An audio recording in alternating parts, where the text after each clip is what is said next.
So my compadre is in there with me, and he's reading the book, and we're in the studio, and he's like, he interrupts the whole session, and he's like, hey, Coom, you got to see this book. You got to see this book. And I looked at him, and I said, okay, in a minute. I'm trying to do something here.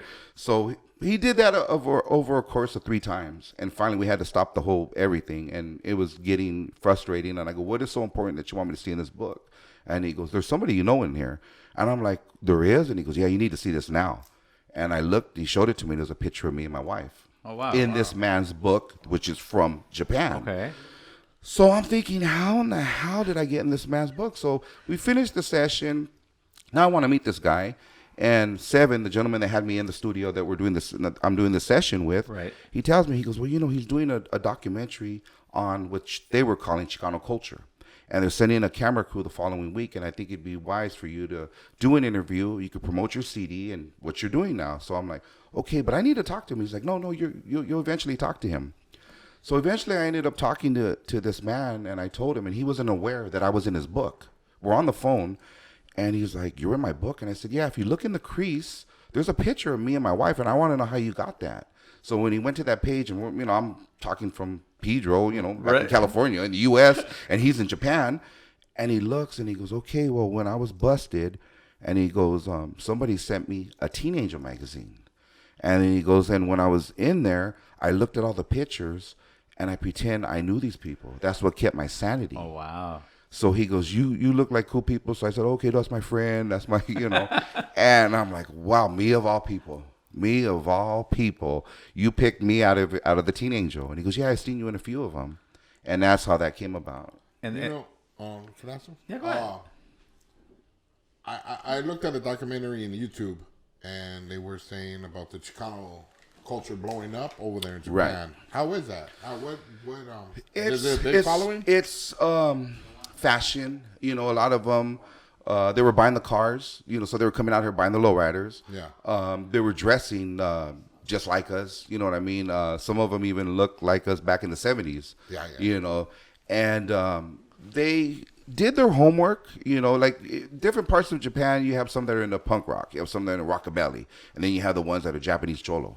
And that's how I went. So they got different fads. So they have different. Yeah, they're all different. The only thing is, this one man that I'm speaking on, he's the only one that's been there, done that. You know what I mean? He's like the only one in the whole country of Japan that has been there, done that. And, he started explaining to them why, this is worn a certain way, why this was done, what this tattoo means, what, the meaning of everything. They're giving him clutch Exactly. Thank you, Sonny. Yes, exactly. He came back with the blueprint and kind of showed these guys what was going down. Because a lot of them were just going off of what they could research or what they seen. But yeah, I mean, I give them props. They knew, a lot of them, they know those tattoos don't come off. Some of them look better, harder than we do. Yeah. But they're peaceful out there, because I did, and real respectful. Teachers, very, summer teachers during the day. They're cholos at night. Well, there's some that are cholos 24 because they can't take off them tattoos at that look. Right. So you went out to Japan for a while, right? Yeah. Were you out there doing music, or what you go out there for? Yeah, I was doing my 1988 stuff. It's 2008. So they called you out there. And I'm like, are you serious? Like, I'm coming out here to perform and do, it was like a reality show of a has-been. Like, I'm laying on the couch. Hey, we're going to get you off the couch. We're going to get you, yes, you're going through something. You're mourning right now. Yeah. That was soon after your mom's death, right? That was 2 years right after I lost my mother. So now it's like, okay, snap out of this shit. You're going to tour Japan. You're going to become a fucking rock star, and you're going to do it and sure enough, I did. So before you went to Japan, let's rewind it a little bit here.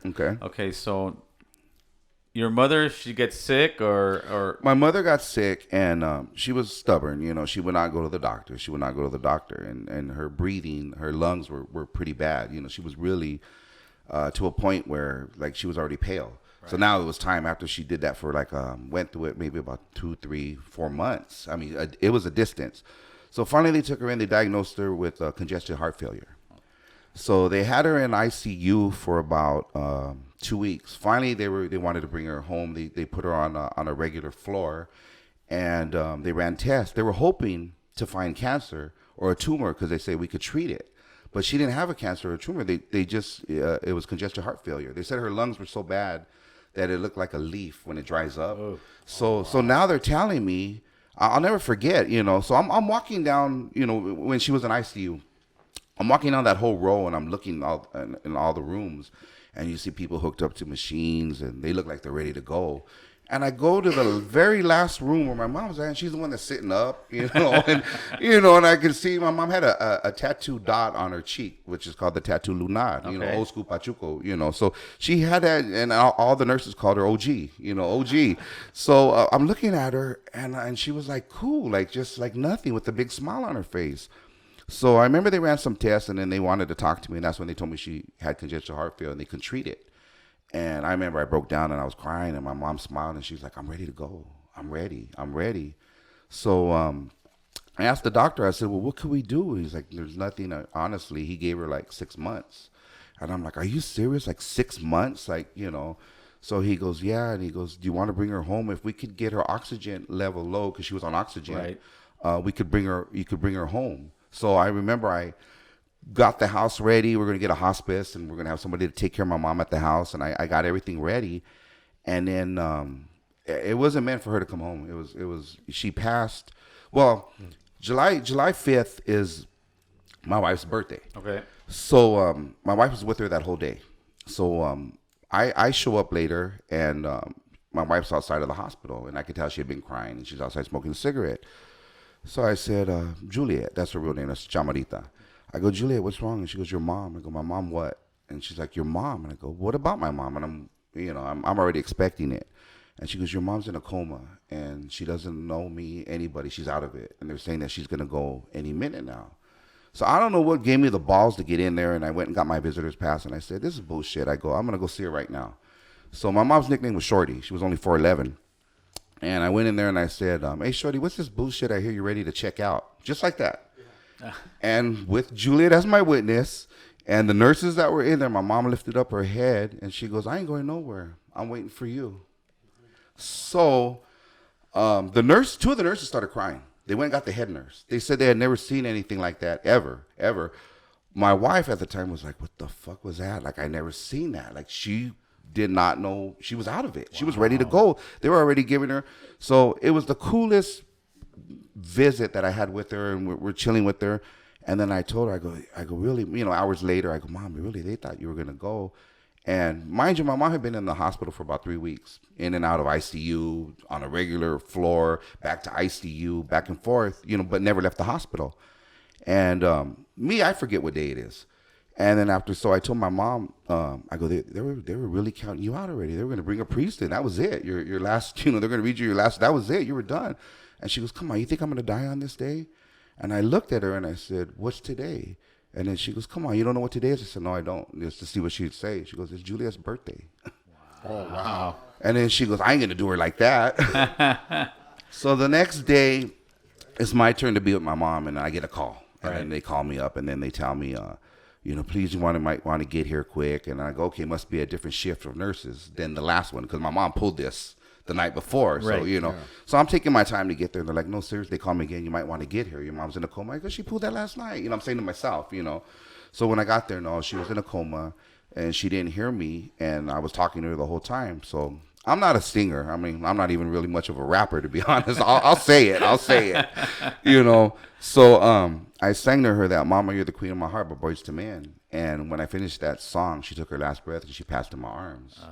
So that was hard. I mean, I didn't cry. I just howled that. It was like a shock. Like, how in the hell? Like, she just like that, So I held it in for 2 years. I went into a hardcore mourning for 2 years. Yeah. I was a zombie. I was still able to get up to work because I had to go to work. You know what I mean? I had no choice, so I had to go work, but I was just a zombie. And then that's where I was talked into doing a CD for the 20-year anniversary of my mixtapes. It was more of a mourning thing to stay busy. And I guess to be here and talking about it with you guys, because if it wasn't for that CD, if it wasn't for Teen Angel, if it wasn't for my wife, if it wasn't for Japan, I wouldn't be here right now. There's a lot of pieces that made you the man you are, brother. Yeah, it's a great history. The road it had to take. Yeah. Once that morning happens, it seems like life goes into slow motion. Everybody just keeps moving. You're in slow motion. So now you're in slow motion for like the next 2 years. Talk to me when you go into Japan and your grieving process once you get there. Well, I get to Japan and I'm thinking, okay, they just want to hear me rap about, it was like they did a press conference. I ain't lying. They had all these microphones lined up and they're asking me all these questions, and some pertaining to music, and some are like, they were asking they had asked, remember the chain steering wheels? Yeah, they asked a question about that. Like, why do, so I just used the one, well, that's the only one we could use with handcuffs. With the handcuffs. And then they're like, why do Cholos wear their pants so high? And I go, well, I guess because they were kind of long and they were handed down. And, so instead of, handing them, I'm just going off of what why I did that, because I had a lot of hand-me-downs that were my brothers and stuff. He was taller, so I had to wear him high, and I guess assume sagging came in the same way. They, maybe somebody wore them low because they were going to be high waters, and I'm guessing. So, no, I was there for a reason in Japan. I did a press conference, I answered questions, but then I realized that I was there as part of the grieving process, and that played a very, very big role. Because when I went to the temple, I did some shows out there. I did 3 shows. Nice. So now I'm rapping, and I'm like, fuck. I mean, I'm 38 years old at the time. I'm completing something that I never, that I just gave up on and I quit, which was my music. Yeah, you're clear across the country now. I mean, not even in the world. You're in Japan now doing something. I'm in another world, and I just went through this whole grieving thing. And then after the last show that I did, I let it all out. I cried there like a baby in my room, and I was like, fuck, I did this. I did it. Something a little bit off topic. The rap that you were involved in and the rap today, how is it different? Back then, and I'm going to speak for me. I'm not going to speak for any other rappers that were doing it back then. You said something on another interview about you weren't up to par. Right. There was no skill. Yes. I'll be honest. I'll be one to say it. We rapped about, I rapped about what I seen. So it was more audio rap. Yeah, I rapped about the neighborhood. I rapped about what I seen. I related. I had a song called Chiva es mi vida, which was one I dedicated to my brother about heroin. I had a lot of friends that were incarcerated. I did one, called The Other Side of the Wall, where I'm writing a letter to a homie that's busted. And I'm telling him, don't worry, I got your family. I'm taking care of everybody out here. So I rapped about what I went through, what I seen, what I was basically brought up, around the environment. And that was pretty much it. It didn't have a title. It just was, I later on titled it in Japan because they asked me the same question. I said, okay, audio rap, but somewhere down the line, it got labeled as Chicano rap. Now, because we had a little discussion about rap. I personally don't listen to it. I don't. I'm tired of hearing the same thing. That's all I hear, the same thing. And then I was talking to my daughter about rap, and I was actually talking to his son about rap today. And they both have the same consensus about Chicano rap. They say they don't listen to it because it's depressing, for one. 2, they don't feel it. Right. Feel, if you're expressing something, I can feel it because we're from the same generation. Right. We understand each other. Right. And the rap today is pretty much the same thing, just different words. Well, you have a lot of talented artists now that do not fall. If you gave them a chance and you listen to it, it's something you would hear. You should hear. It should have radio play. Yes, sir. Well, like for instance, I was saying with his son, and we were discussing, and he was like saying, Eminem. He came in. He had skills to rap. A lot of people have skills to rap. Right. But Eminem didn't rap about being somebody or doing something. Right. Like try to Pancho, we'll go in circles with this guy. No.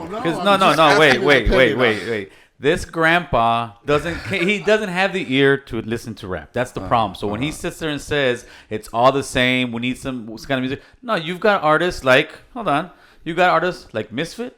Right, that's a very talented artist. Very talented. Misfit's bang, and he's not Chicano rap. You listen to stuff. You would not put him in that category King whatsoever. Lil G, he's not Chicano rap. That's why when Tony A did that interview on me, and I said, I'm not going to speak for anybody else, but I can speak for myself by saying that we fucked it up. I fucked it up for these upcoming talented artists that are getting thrown under that umbrella as Chicano rappers. Well, what I wanted to bring, my whole point of the situation is, I can go all day about we'll go in circles how we feel. Okay, so I'm gonna bring it straight down to the point. What I see, like you brought up Lil Rob. Okay, you brought up Lil Rob. That's right, correct. That you enjoy his music. That I enjoy his music. Yeah, yes, I like his music. Yeah. Little Rob, and then there's King Lil G. There's Lighter Shade of Brown. Right. Those kind of. those guys kind of broke off of the mainstream of the type of music they were putting out. Because like Little Rob, Lighter Shade of Brown, they talked about things, but they didn't blow it up, they didn't promote it. And they had some beat and rhythm to it. And his son was talking about the same theme that they had been in, and I think that's when they blew up, like Kid Frost. What's your point here? The whole point is, come on. I was trying Let's to wrap say this bad boy up, brother. Let's wrap this bad boy up. What I'm trying to say about Chicano rap is I see a lot of them going to the same thing with the blacks and a black platform, and I'm not disrespecting. It's just I think people like Freddie Fender, he broke off in his own little thing with Texas Tornadoes, okay. Right? He broke off in his own little lane, and I think that's what helped Raza out better in the rap game. So that's my personal opinion. So what's the point? What are you saying? I'm trying to ask him what he would think. Am I on the wrong wavelength? Or? What you're asking me is like if they break off and do what everybody else is doing? No, yeah, they break off from doing what everybody else is doing. From doing. And trying to do something a little bit off the mainstream of what they're doing now. So you mean the rappers today, like, they use the N-word, yes, and try to rap of a lingo that you and I don't have a clue what the fuck they're saying. Yeah. That they shouldn't be doing that. No, with a little, like Tekashi 6ix9ine. Ask him the question, dude. Ask him a what I'm question. trying- No, I- you're I'm having okay. trouble This is the with- thing with this. This is the Look at, like, no. This is the Tekashi thing. 6ix9ine. I have no idea what he's saying. I don't know what Tekashi Okay. was saying either. Okay. I don't have a. That was just a But bunch you of listen to the hollering, music? gumbo No, holler. I Yeah. know, but you listen to the music, you got some beat to it. Go that way. Chicano rap, I haven't run across any Chicano rappers that really have that kind of beat. And that's what I think Pancho, we should get into. this is the thing with this guy, man. He thinks, or let's just get bomb on what you're thinking. He thinks that artists should make their own kind of rap. In other words, he's doing what people are doing to us as a whole. He's labeling all the rappers Chicano rappers, and they're not. No. That's what I'm telling him. He can't hear that. He's gotten no disrespect. You've gotten too old. You're like that old man who every single song sounds like it just sounds boom, boom, boom. That's all you're hearing. There is a lot of rappers out there that are not Chicano rappers, and we were just speaking about them. Right. Those guys, to me, is the main question shouldn't be are they why are they not getting airplay? Yeah, that's something Okay, that I think they're not getting airplay because they don't have the upbeat, rhythm, the foundation. They talk about, I don't want to hear nobody talk about. Sonny, there's some that do, and I never thought I'd be defending. There you go, brother. I never Thank thought you. I've defended Chicano rap because I'm a Cholo and I did that. Yeah. You know what I mean? And I never thought I'd be defending these upscale, very talented rappers that are labeled as Chicano rappers. But there are some that, like I said, I'm not at par with. me That personally- I can never do what they're doing, and they should have radio play. And if you heard them, you would say that some of them are grown folk music. Right. You know what I mean? Sometimes, like when I'm driving and I hear some music, nice beat. All right, cool. There was a guy from Oxnard. He used to rap, and I heard his beat, and I was like, hey, man, that sounds good. Oxnard this, Oxnard that. And I was like, I don't want to hear somebody rap about it. Right.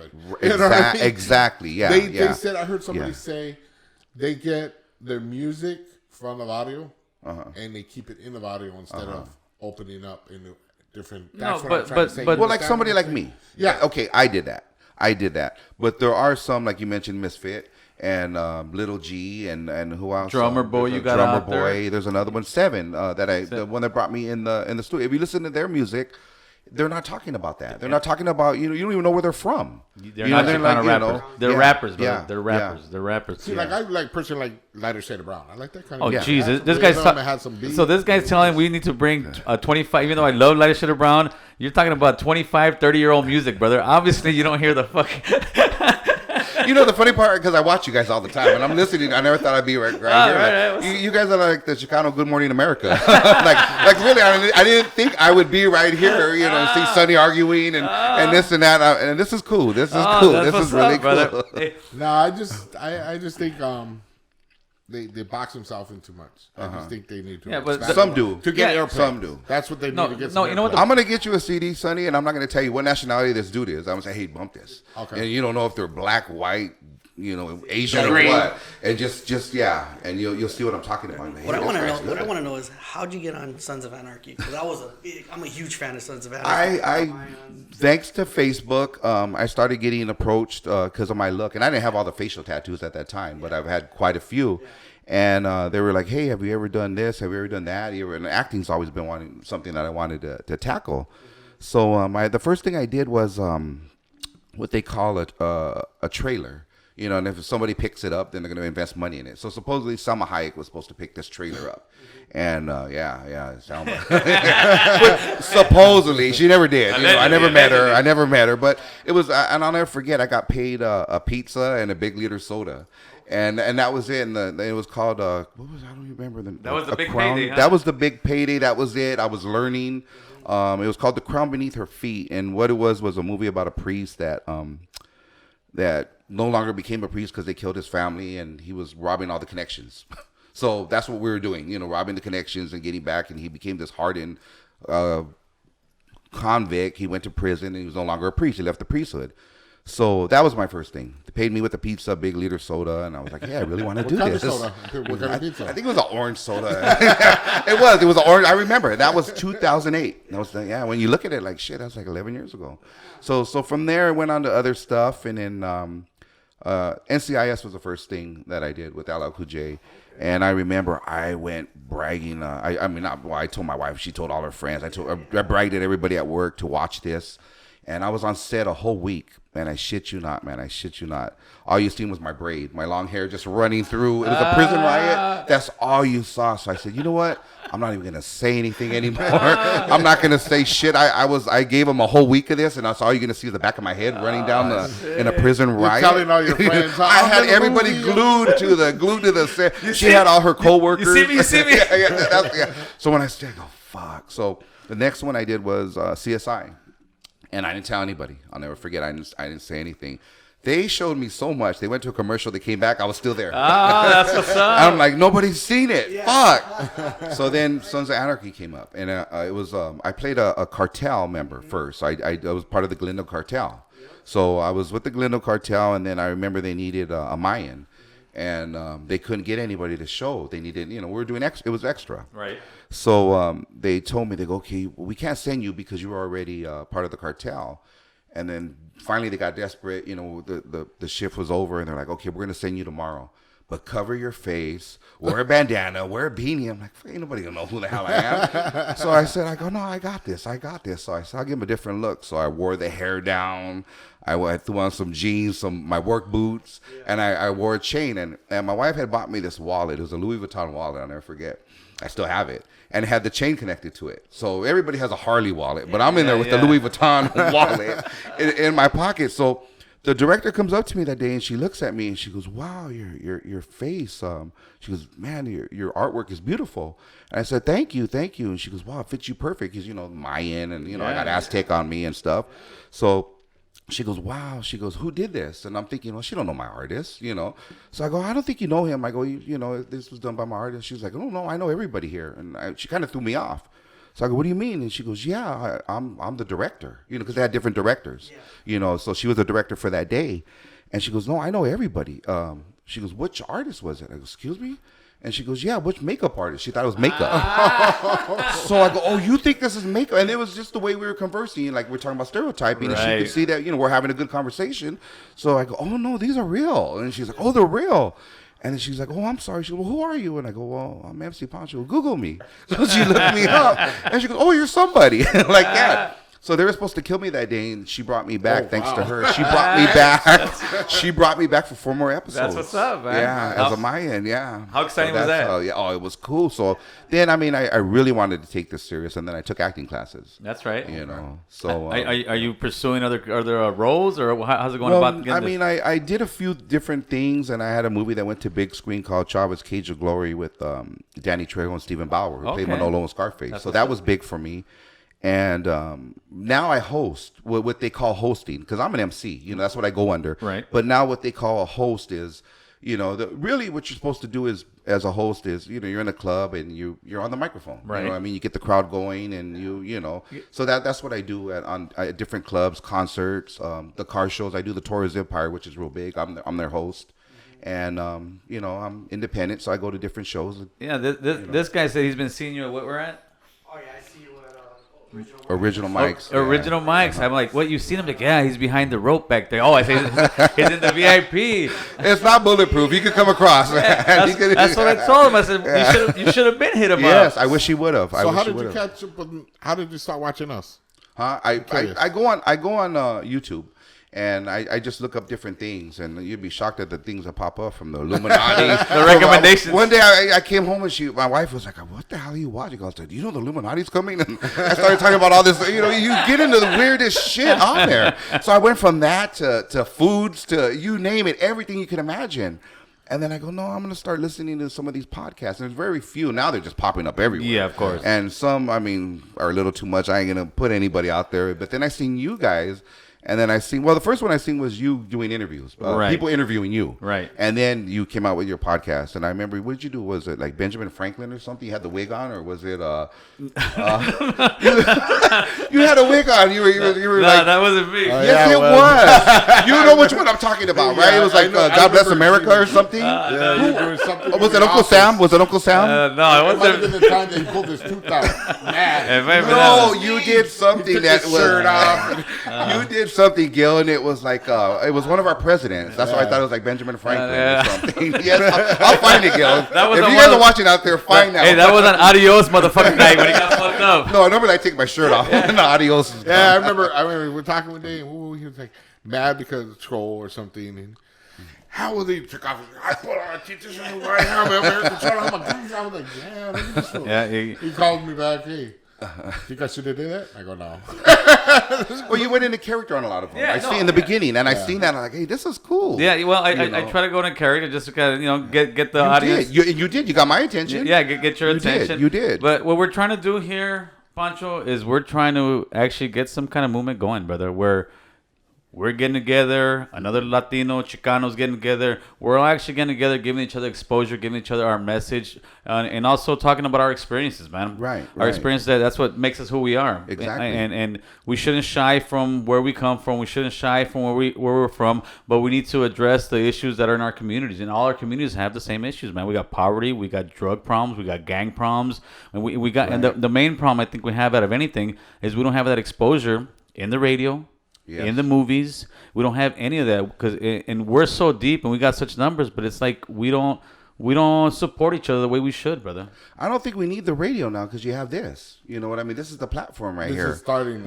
This is it right here. Yeah. The You know. beginning of it. I think it is, but when I say the radio, it's just out of respect, brother. Like Yeah. when I was saying, even though this gentleman may not hear it, but out of respect, a lot of those rappers out here in LA dude, they got skills, brother. Yeah. Nobody Oh, said for it. them. They Yeah. did it. Yeah, Talk like- radio. said Right. it, Right. I Yeah. always Well, to stand me, on those. it's like you get the pop culture and you get that people kind of stand more behind you. But let's go to the '90s now when we're talking about little tearing us down, because that's what I think I saw a lot too when Chicano rap first started. And it wasn't really Chicano rap. You had I remember my brother Joe running into the room. Hey, fool, you gotta listen to this. He turns it on. It was dun dun dun dun Oh, dun. yeah, Right, Raza, kid? yeah, Kid- yeah, kid- Raza, yeah, right. yeah. So I'm listening. I'm Right. like, oh shit! And I hear this for the raza. Yeah. I get pumped, dude. I'm Yeah. like, oh, Oh, this yeah. shit's No, me too. badass. Me too, And yeah. then after I think maybe a year or two of that song, people, here we go with the politicking. Oh, this guy's not about this. This guy's not a gangbanger. Yeah. This guy's Yeah. not this. And that's what Yeah. seems to happen a lot. It seems especially with rappers in the '90s. Into the 2000s, some of these guys had skills, but just because they weren't from gangs or didn't go to prison, or Like this Random and that- Shade of Brown, they got tore yeah, up. we would tear each other down. You know, I want to ask you if you had any experiences and stuff like that, or if, what your thought about that is.